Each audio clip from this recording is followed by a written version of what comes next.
शेर का शिकारी मोदी। मोदी साहब जो हैं वो शेर के शिकारी बन चुके हैं।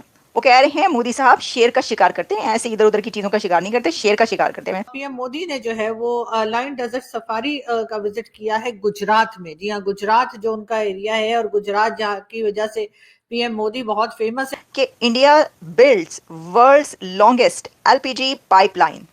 दुनिया की the longest LPG pipeline India ने बिल्ड की है।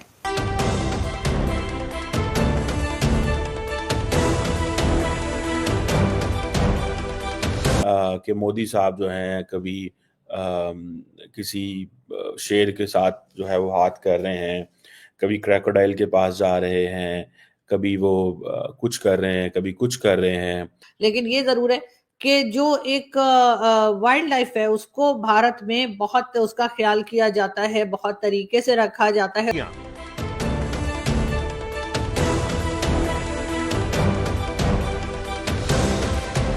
शेर के साथ पीएम मोदी का स्नेह। अब भारत क्योंकि इतना बड़ा कंट्री है, वहां पर क्योंकि इतना ज्यादा एलपीजी, एलएनजी और ऑयल, पेट्रोल चाहिए होता है हर जगह पर, इतना तरक्की करता हुआ मुल्क है, तो उसके अंदर हादसात भी ज्यादा होते हैं। ठीक है, तो उन एक्सीडेंट्स को कट करने के लिए ये किया गया। नरेंद्र मोदी बेसिकली भारत की जो टूरिज्म है उसको प्रमोट कर रहे हैं। That is what he is doing. इसलिए मैंने आपको बताने की कोशिश करी कि मोदी साहब वो वाले शिकारी नहीं है, बल्कि वो दूसरी तरफ वाले शिकारी हैं। वो जिहादियों का शिकार विकार करते रहते हैं।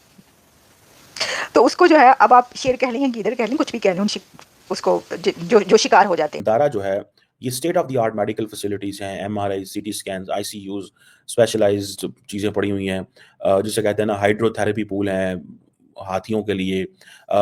और मैं समझता हूँ कि बहुत सारे लोगों ने इसका मजाक भी उड़ाया अंबानी के बेटे का, लेकिन मैं समझता हूँ कि he has done a great job by the way. Bharat की सबसे बड़ी दुनिया की सबसे बड़ी डेमोक्रेसी है, सबसे बड़ी पॉपुलेशन है, तो सबसे बड़ी चीजें भी वहीं पर होनी चाहिए। लेकिन उनका जो इसका पर्पस है, एक तो ये कि गेम चेंजर कैसे, वो तो आगे चल के बात करेंगे। उनका पर्पस ये है इसका कि मोदी हुकूमत ने ये इसलिए ला रहे हैं कि आपको पता है कि जो ऐसे बहुत सारे एक्सीडेंट हुए, बल्कि मुझे याद है कि पाकिस्तान में कुछ 2-3 बहुत बड़े ऐसे हादसात हुए जिसमें या तो पेट्रोल जा रहा था, या तेल का वो टैंकर जा रहा था, या एलपीजी का कोई इस तरह की सिचुएशन थी, जिसकी वजह से इतने बड़े हादसात हुए कि कई लोग उसके अंदर मारे गए।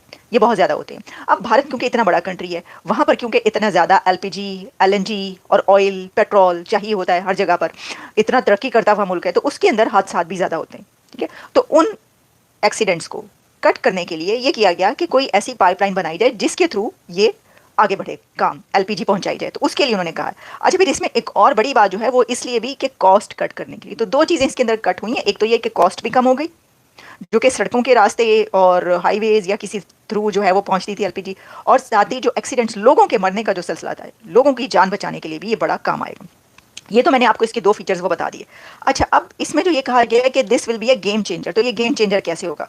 उसमें ये कहा जा, ये प्रोजेक्ट है and it will likely replace hundreds of trucks that travel across the length in the country, और रिफाइनरीज जो हैं वो जो to bottling plants, raising the risk of accidents, ये तो है ही है। लेकिन इसके अंदर जब ये हो जाएगा तो एक एक्सपर्टीज भी इंडिया को हासिल होंगी कि दुनिया की सबसे बड़ी लॉन्गेस्ट एलपीजी लाइन, तो दुनिया भी उनसे इसमें महारत हासिल करेगी। भारत के वजीर आजम नरेंद्र मोदी ने विंतारा का विजिट किया। कहा जा रहा है ये लार्जेस्ट वाइल्ड लाइफ जो rescue, rehabilitation and conservation centre है, जो कि जामनगर गुजरात के अंदर बनाया गया है। और इसको किसी ने नहीं बनाया, इसको सिर्फ और सिर्फ अंबानीज ने बनाया है। और ये अंबानीज की बहुत बड़ी, एक समझता हूँ, एक सर्विस है, सर्विस टू, जैसे कहते हैं ना, एक एनिमल प्लानट अगर आप कह लें, उन्होंने क्रिएट किया हुआ है। और प्राइम मिनिस्टर मोदी जो है वो वहाँ पे गए।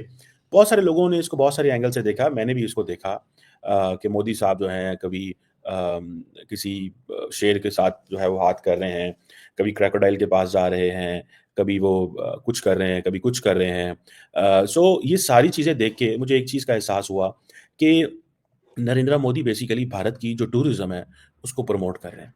That is what he is doing. अगर आप इसको देखें, नरेंद्र मोदी जो है he is promoting the tourism, tourism of India. दुनिया को वो अट्रैक्ट कर रहे हैं कि इधर आएँ।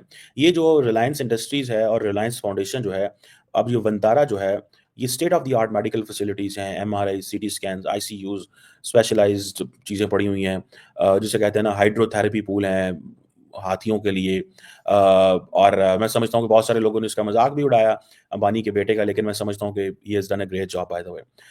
लोगों को नहीं समझ के ये इतने बड़े पैमाने के ऊपर वाइल्ड लाइफ को रेस्क्यू करना, कंज़र्वेशन करना, रिहैबिलिटेशन करना, this is a service to mankind. Wild life है उसको भारत में बहुत उसका ख्याल किया जाता है, बहुत तरीके से रखा जाता है, और यही वजह है कि पूरी दुनिया में आप देखते हैं कि वाइल्ड लाइफ जो है वो खत्म होती जा रही है, कम होती चली जा रही है। लेकिन भारत एक ऐसी कंट्री है जहां पर आपको वाइल्ड लाइफ बढ़ती हुई दिखाई देगी, यानी कि जो वहां पे वाइल्ड लाइफ में जो भी हो, चाहे वो शेर हो, चीते हो, हाथी हो, कोई भी तरह के जो भी वहां पर एनिमल्स पाए जाते हैं उनका ख्याल किया जाता है। जबकि दूसरी तरफ हम अगर मैं पाकिस्तान की बात करूं तो फिर लोग वही कहेंगे कि जी मैं हमेशा जो है वो कुछ नेगेटिव बोल रही होती हूँ, लेकिन ये कि अगर मैं गलत बता रही हूँ तो आप लोग मुझे करेक्ट कर सकते हैं, पाकिस्तान से भी और भारत से भी। लेकिन बात जो है वो मैं फिर भी कहूंगी कि पाकिस्तान में वाइल्ड लाइफ की कोई खास अहमियत नहीं है। हमारे यहाँ हम देखते हैं कि कई गल्फ कंट्रीज के जो लोग हैं, या जो अमीर हैं, या जो प्रेसिडेंट हैं, या जो कुछ भी है, वो आते हैं, और चाहे वो यूएई हो, चाहे ओमान हो, चाहे कतर हो, या कोई भी हो, वो यहाँ पर आकर शिकार करते हैं। वो यहाँ पर आके हमारी वाइल्ड लाइफ जो थोड़ी बहुत बची कुची रह गई है उसमें जी आकर वो उन जानवरों का शिकार करते हैं, और उसके लिए बहुत लंबी लंबी रकम जो है वो पाकिस्तान को पे की जाती है।